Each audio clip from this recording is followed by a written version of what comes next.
Hello guys, good morning, good afternoon, good evening Philippines. Kumusta na kayong lahat? Ayos ba kayo dyan? Okay guys, gusto ko lang sana magbigay ng tip, no? Lalo na dun sa mga bago pa lang, no? Sa mga bago pa lang magsisimula kay YouTube, no? Guys, alam niyo naman na ngayon ang nangyayari, the more na nagmamadali tayo, the more na tinatabasan din tayo ni YouTube, di ba? Okay. So ngayon ganito ang gagawin nyo guys. Para hindi kayo maiinip, no? Cool lang kayo sa paggawa nyo sa YouTube nyo. Bakit? Kasi tingnan nyo ito yung formula ko, no? 10 times 30 is 300. 300 times 4 months is 1,200 subscribers. So ganoon, di ba? So ganito yun. Paano ba gagawin yun? So ganito lang kasimple yan guys. Sa isang araw, merong umaga, merong tanghali, merong gabi. Okay? So kung may panahon ka sa umaga, so mangisda ka ng 5 lang. Okay? Tapos sa hapon o kaya sa gabi, 5 rin. So meron kang 10 bawat araw. Okay? So at saka siguraduhin mo lang guys na ang mga magsusubscribe sa channel mo ay organic, no? Organic at saka legit, no? Para hindi siya matabas ni YT. Okay? Kasi ganito yan kasi guys pag madali tayo sa isang araw, no? Pumasok tayo doon sa mga LS na nagsasub to sub, no? Yung pagka sinubscribe ka, kailangan subscribe back mo rin. So ang tawag diyan ay sub to sub, no? At illegal yan kay YouTube. Okay? So never do that. Okay?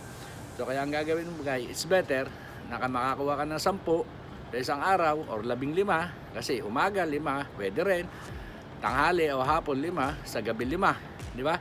So ngayon, ganun lang ang gagawin mo sistema guys. Huwag kang magmamadali kasi the more na nagmamadali, lalo ngayon nagbabawas talaga si YouTube ng mga hindi tamang mga subscribers, no? So yun lang naman ang sikreto niya kung bakit nagbabawas si YouTube. Kaya the more na nagmamadali tayo, the more na nasasayang yung ating panahon at oras, no? Bukod pa kung halimbawa ikaw ay namimili lang ng load, di ba? So ibig sabihin, nasayang na yung pagod mo, nasayang na yung oras mo, nasayang pa yung pera mo, no? Pero kung gagawin mo siya ng tama lang, 10 hanggang 15 subscribers lang ang matarget mo sa isang araw, sa loob ng 4 na buwan guys, graduate ka. Okay? Mamimit mo yung requirement na 1,000 subscribers, no? And besides, kahit naman magmadali ka ngayon, kahit sa isang buwan, sabi mo makakuha ka ng 1,000 subscribers, halos kalahati naman yan, babawasin din ni YouTube dahil yan ay galing sa sub to sub. Okay? And besides, it's better na habang pinapalaki mo yung bahay mo, wino-work mo rin yung WH mo, no? Kasi talaga napakahirap kunin ng WH kasi 4,000 hours yan, no? So kaya ganoon, habang daan-daan mo ginagawa yung pangingisda mo, meron ka ding oras at time para gumawa ka naman ng mga video o mga vlog mo para sa WH mo. So ganun mo gagawin yan guys, napakasimple lang, no? Kaya huwag tayo magmadali, no? Ayusin lang natin yung sistema natin, no? Tapos kasi pagka ang mga magsusubscribe sa channel mo guys, mga legit at organic guys, napakatibay niyan, no? Hindi kaya si YouTube, hindi kayang tanggalin yan. Oo, ganun yan. Kaya mas better na yung meron ka 10 sa isang araw na legit at organic, kaysa naman yun ang dami mo nga na-subscribes, kinabukasan wala rin lahat, di ba? Lalo na ngayon guys, kung ikaw ay pag-graduate, no, nasa 800 subscribers ka na, 900 pataas hanggang sa 1,000, talagang nakabantay na sa channel mo si YouTube, no? Tinitignan niya kung yung mga subscribers mo talagang mga legit subscribers o tunay na watchers, no? Kaya ganun siya kahigpit ngayon, no? Hindi na kasi syempre nagtaka rin siya bakit napakaraming namo-monetize, no, sa madaling panahon, no? Kaya syempre si YouTube alam niyo naman sa YouTube guys, system yan, no? Matalino yan, no? Kaya hindi natin siya maiisahan, no? Maisahan mo yan saglit, no? Pero pagka oras na mayroon na find out na mga illegal activities yan sa iyong YouTube, tatanggalin niya yan guys, no? Hindi yan magtatagal dyan, babawasin niya yan.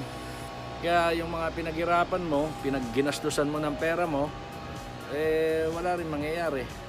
Mapupunta lang din sa wala. So kaya mas better na yung meron ka 10 isang araw or 15 isang araw. Kasi yung distansya, no? Halimbawa, kumuha ka ng 5 sa umaga. So pagdating ng hapon, malaki na yung distansya mo, no? And besides, napansin nyo ba na kapag ikaw ay oversubscription, sinasabihan ka ni YouTube na come back in a few hours, di ba? Kasi sa totoo lang guys, yung sobrang bilis ng pagsusubscribe natin, nakakasama rin sa channel natin, no? Kasi doon na pumapasok yung napagdududahan tayo ni YouTube na ito nakikipag-sub to sub, no? Kaya ingat na lang guys, no? Mas maganda yung sigurado, no? Huwag tayo magbadali, ha? At saka besides, paalala ko ulit, no? Maraming mga host sa LS, sa isang LS na iginaguide nila yung mga tao sa loob ng kanilang chat box, no? Iginaguide nila kung paano mag-subscribe, no? Paano tamang gagawin, paano ang distansya bago bumalik, no? Kaya medyo yun lang ang pipiliin natin, no? Hindi mahalaga yun na napakadaming ang tao, guys, no? O, kumbaga punong-puno yung chat box, no? Ay kaso laban na naman guys, sub to sub. So walang kwenta yon, no? So kaya pumili kayo ng mga LS, no? Yung mga LS na nagtuturo talaga kung paano tayo mag-subscribe, paano tayo i-subscribe, no? Yung tamang pamamaraan para maiwasan na natin yung paglalagas-lagas, no?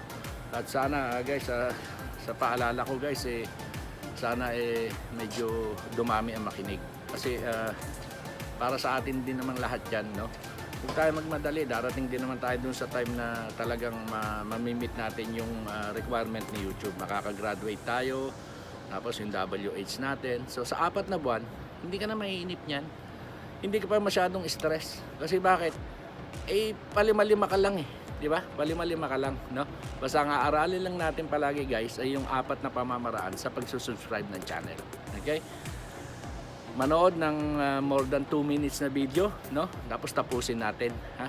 Tapusin natin guys bago natin i-like, okay? Bago natin i-subscribe, tapos i-hit natin yung 3 notification bell, no? Kasi para mag-notify ito sa channel na ating sinubscribe, no? Tapos huwag natin kalimutan yung comment, ha? Kasi mahalaga 'yon para malaman ng channel na sinubscribes mo, ikaw ay nag-subscribe sa kanyang channel, no? Tsaka wag mainip guys. Magbigay tayo ng tamang oras, no? Para tayo balikan o kaya para tayo bumalik, no? Kaya pumunta na lang tayo sa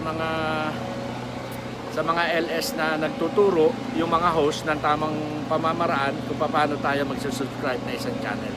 Okay? So hanggang doon lang guys, ha. So tatandaan nyo guys, yung formula ni Lolo.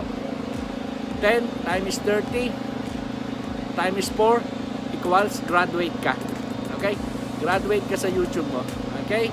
So ganun, hanggang doon na lang guys, ha. So wag lang, cool lang tayo. Relax lang tayo habang ginagawa natin si YouTube para hindi tayo masyadong ma-stress, no? Kasi siyempre, ang dami natin na subscribe ngayong araw na to, tapos bukas wala rin naman lahat. Okay? So kaya ganun ang gawin natin, ha? Okay? I hope na nakatulong sa iyo guys tong paalala ni Lolo, no? Pasensya na, medyo maingay. Nasa outdoor tayo, mga nagagrass cutter dyan sa paligid, no? Nagtatapos ng damo, ha? Okay? So, kaya hanggang doon lang guys. So, kung para lalo mong maintindihan, no? Tumahimik. Ang ating ang formula ni Lolo, yung tips ni Lolo, no? 10 times 30 times 4 equals graduate. Okay? 10 subscription lang o 10 subscribers lang ang kailangan mo sa isang araw. Gagawin mo yan sa 30 araw, sa isang buwan. At sa loob ng 4 na buwan, kapag ginagawa mo yan, kasi sa bawat buwan, makakakuha ka ng 300 subscribers. Legit and organic. Okay? So, kaya kukunin mo lang ito ng dahan-dahan. Okay guys? So, ganun lang gagawin mo habang wino-work mo yung WH mo. Okay? So, I hope na medyo nakatulong sa iyo yung tip ni Lolo. Okay? So, kung nagustuhan nyo to, no?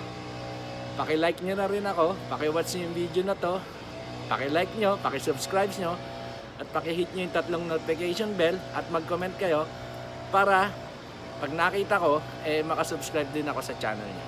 Okay? So hanggang sa susunod guys, okay, hanggang dito na lang. Have a nice day. God bless us all. from Paris with Kiss. Bye bye guys, bye bye.